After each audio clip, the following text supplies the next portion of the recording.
আজ শেয়ার করছি খুবই মজার জাপানিজ কিউকাম্বার সালাদের রেসিপি।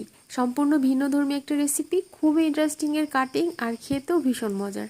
যারা ডায়েটে আছেন তাদের জন্য পারফেক্ট। চলুন দেখে নিই কীভাবে বানিয়েছি।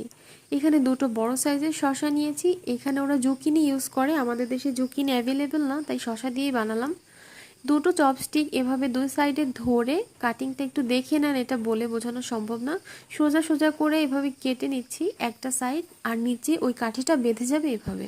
উপর সাইড কাটা হয়ে গেলে উল্টো সাইড একটু বাঁকা করে আবার হাফ হাফ করে এভাবে ছোট ছোট স্লাইস করে কেটে নিতে হবে। একটু দেখে বোঝার চেষ্টা করুন, তাহলে বুঝতে পারবেন কিভাবে করেছি এটা। এপিট ওপিট কাটা শেষ। এবার স্টিকটা সরিয়ে দেখিয়ে দিচ্ছি, দেখুন কেমন স্প্রিংয়ের মতো হয়েছে। এটা আরও সূক্ষ্মভাবে কাটলে আরও সুন্দর হতো, আমি প্রথমেই কাটলাম এভাবে।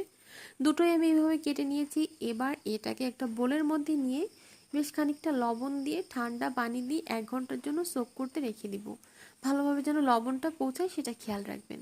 1 ঘন্টা পরে এটা বেশ খানিকটা নরম হয়ে যাবে, একটু ছেড়ে ছেড়ে আসবে। এই পর্যায়ে পানিটা হাত দিয়ে চিপে ফেলে এর মধ্যে দিয়ে দিব চিলি অয়েল। চিলি গার্লিক অয়েলের রেসিপি আমি নিচে দিয়ে দিব, দেখে নেবেন।